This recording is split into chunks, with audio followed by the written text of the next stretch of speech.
Hello everyone, welcome back to League of Legends DFS Esports Breakdown for July the 16th. This is just a 4-gamer. The OMG FPX series was postponed as OMG players contracted COVID and they just moved it back a little bit. So it's something to keep a note of. It is just the 4 games. I'm going to keep this video pretty short. I'm going to try and get these videos down a little bit in length. That way everyone can go on without their day, try to waste a little bit less of your guys' time. So I'm going to try to abbreviate things a little bit more. So not hopefully get about the same info out there. And where are we in the split? Week 7, week 6-2, there we go. So JDG Gaming got the 2-0 over WE again. Not too surprising again. One top 3 team against a bottom team, not too big of a deal. I just thought given the sides and all the stat numbers, I thought maybe they could have made it a little bit closer and taken it to 3. Was wrong about that. Second game was actually a little bit closer, which was odd. But of course, JDG just much too better than the RNG series. Exactly kind of as we talked about and anticipated. The first game went heavily to RNG. Second game went close, but it went to LNG. Pandasi got completely hard carried there, 0, 7, and 3. Not a good series for him. It's pretty tough though, going against Breathe and RNG on your first series. But RNG looked really good. Game 1, Gala very strong, got a Jinx pentakill. Didn't love the game 2 draft from RNG. Not sure what the support Ashe is supposed to do here. Pretty decent, across the board. Again, blue side kind of popping up here, doing his job. Winning 4 out of the 5 maps there. Over in the LCK, things went a little bit better. We had the Fredit Brion upset over Nong Shim, and then we had the Love Sandbox 2-0 over Hanwha. So over in the LCK, we actually had a pretty good run of it. Fredit Brion was the underdog to go with because they were the only underdog to win. And that was something I was on. Unfortunately, my Fredit Brion was paired with RNG. I thought RNG would be the much better team compared to JDG. But of course, JDG ended up smashing. So overall, pretty not good night for me. But overall raids were pretty decent, and we just we were close, but not quite there. So we tried to move on. The first series up is BLG-RA. I'm pretty intrigued to see the odds in this one, to be honest. I could definitely see it going pretty much either way. I'm tentatively scared to maybe look at an RA side here. I'm gonna look at the odds. I'm gonna be honest. If I were to price this game myself right now, I might have RA as the favorite, and I don't expect RA. I'm just not sure what the odds will be. The concern is, I think this BLG roster is actually pretty decent. I really liked what I saw from Can and Rise, and I think they're taking the best parts of they still have good parts from the former BLG roster. Outside of mid lane, Fofo and Icon are not good options, either one of them. But again, I think Bin, Can, Rise, and Crisp are all pretty decent. And I think they're better than their counterparts, because obviously you guys know I'm very, very low on Leanne and iBoy specifically. I think iBoy is legitimately the worst player in the entire LPL. I think he is that much of a net negative to his team. And I think Leanne is close to that level, probably not that, exaggerated, but I'm not that high on them. So I'd be intrigued to see the odds here. I could definitely make a case for either side, and this one will be a pretty odds-based decision, which is something I don't do very often. EDG TES, this one is pretty close and interesting as well. I could definitely make a case, I think, for either side. Obviously, in the past little bit of stretch here, I've been pretty down on EDG, and I've been relatively down on TES. Like, obviously, I still respect their place in the league. I think they are a top 3 team and stuff. However, I just think when you get these elite matchups, they always feel so close. And also, EDG do have side selection. That is important, and we will talk about that as well. BLG gets side selection as well, so they will have BLG and EDG will have the double blue sides. as well. No, I guess since we're here, DRX will have a blue side and KT will have the blue side as well. But however, in the LCK, works a little bit different. So that's why it's not as impactful over in the LCK. In the LPL, it matters so much because, well, one, we see the blue side win so often, and also we see it's a linear pattern. So we know it's going to be one team has blue side games 1 and 3, and the other team has blue side game 2. In this scenario, EDG and BLG are the ones that get the double blue side, which is why we see so many 2-1s going in that blue side fashion as well. So that's another point to be made as well. So we'll look at the sides and look at the numbers and stuff. Again, off the bat, my lean is towards probably BLG here. I liked what I saw from Rise and Can. And again, I don't think Fofo's been playing great, but I don't think the RA side is necessarily much to have, doesn't have much there in their own right. And then again, for EDG TES, it's hard to argue that TES has been the much better team. I don't know. I don't want to go too crazy with the whole blue side, red side thing. But at the same time, the numbers are almost too much to ignore and how much it matters. Again, I think this is something where maybe maybe a week ago, I would have been pretty gung-ho to go with the TES here because I do think overall they've been playing better. TES have not been playing, or EDG have not been playing great. However, we'll look at the numbers here. I just have a slight kind of gut feeling here with EDG. I just feel like if they were to kind of do something and bring it together and put something together, I feel like this could be a point here. Granted, I do think EDG's the point here is I don't think EDG's weaknesses are what TES's strengths are. I think the two players who specifically have, or two, maybe three players who have been specifically playing bad for EDG, I think are Mako, who's been wildly underperforming to expectations, Flandre, who's been underperforming to expectations, although his expectations are not crazy, and then JJ. I think his expectations have not been met either. Scout, you could argue, is a little bit underperforming, and Viper is the only one really doing a lot for the team. And I think on the flip side, TES, they win through mid jungle. Tien and Knight are the best jungler and mid laner, I think, in the league right now. Wayward, I think, has been playing pretty well. That is a slight concern that the top lane matchup, I think, is all three of those top spots, top, mid, and jungle, are definitely in favor of TES. The concern and caveat there is I think Jackie Love is going to get destroyed probably by Viper, and that could definitely create problems. I would favor Viper a good bit here. However, I think it could definitely kind of go either way. In that scenario, we have one team that's probably a good bit favored in TES, I would assume. Again, I haven't looked at odds yet, but I assume TES is going to be a decently sized favorite, maybe minus 220 or something in my head.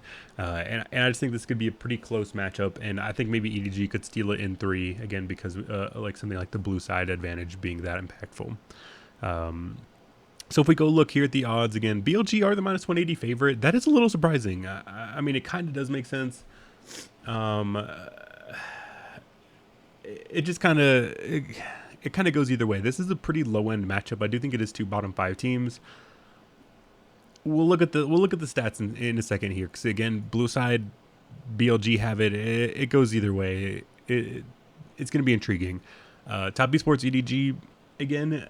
I think these odds are fair, and maybe I think in a kind of more neutral sense, Top Esports would probably be a little bit more favored to be, but EDG do have that blue side. Games 1 and 3 could definitely come through and impact that. So we'll look at the teams and look at the side selection, or look at these sides and see how much of an impact this does make. So we look at EDG, Top Esports, BLG, and the last team was Rare Atom, of course. So if we were to look at blue side here, BLG 7-1, EDG 7-1. So extremely dominant on those blue sides. Those are the sides that we will be getting from EDG and BLG. Is 7-1 blue sides from both of these teams. Top Esports and RA are not particularly dominant on their blue sides. However, again, it's still much better statistically. I mean, 5-2 is not that bad. 3-2 is a kind of eh. But if we look on the red side, we could see drastic swing. BLG is very, very bad on the blue side. Our EDG is very bad on the blue side. On the red side, I should say. BLG is pretty bad. Like the gap there is insane. BLG is from a 7-1 blue side team and a 1-7 red side team. I think this is definitely a case where you could look at the series here, bet the blue side in all 3 matchups or in all 3 maps, and maybe call it a day. I wish they had. Yeah, they do have it now. An exact correct score of a 2-1 BLG plus 230 is not a great number. I will say I don't love that number. I think maybe the books are a little bit wise to it at this point, but if you could try to find a better number on this exact 2-1 for BLG, I think that's a pretty decent spot. I think that makes sense. Like, again, we talked about all these reasons why. The slight caveat here is RA are not particularly dominant on their blue side. So you have a 3-2 RA blue side against a 1-7 BLG red side, obviously still favoring the RA side. However, I don't think it's particularly dominant, and I could definitely see this one being a 2-0 or 2-1 for BLG. And that's kind of the way I'm leaning. Again, for the blue side, we do have a very dominant 7-1 for the EDG side. However, on the red side, it's not like Top Esports are getting pulled or getting like ransacked on the red side as well. That is the concern, is that if we do look at the red side victories, Top Esports V5 are the only ones who are winning more on the red side than losing. And that's a crazy stat. Like, if you were to look at these numbers, that is insane how much that matters. Like, holy moly, does this that's insane. So that is the concern. Like, if we do look at Top Esports and Edward Gaming again, like, yeah, EDG is very dominant on their blue side, but they're 0 for their red side. Like, in this scenario, I definitely feel like it's more likely that Top Esports would steal a red side game, and thus we would have an EDG win here, or sorry, a Top Esports win. Again, because we do look, Top Esports 5-2 on blue, 5-2 on red. That's very equal. It doesn't seem to be that big of a split for them. But we see how pronounced it is for EDG here. 7-1 on blue, 0-4 on red. It's like 2 different teams. It's 2 different teams here for EDG. I do think it's probably a little bit more likely that Top Esports get the series. They steal away one of those 2 red side games. However, I kind of like need an underdog here. It makes sense. Again, I do kind of just have that gut feeling that EDG, will play this upper echelon matchup close, and I'm excited for that. That's the underdog spot I'm going to go with, for the LPL matchups there. So, looking over to the LCK, again, the stats are not quite as pronounced here.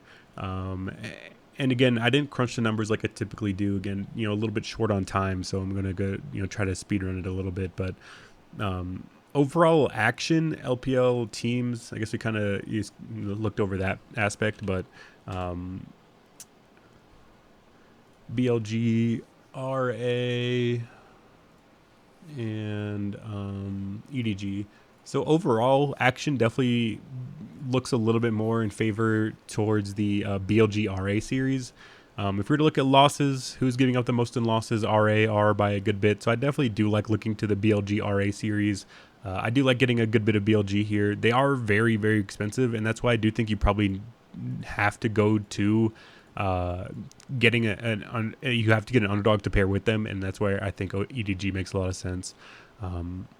LCK, I can't see DRX T1 being that fast of a series. KT Rolster Kwangdong also very slow. I probably wouldn't like either one of those spots from a DraftKings standpoint.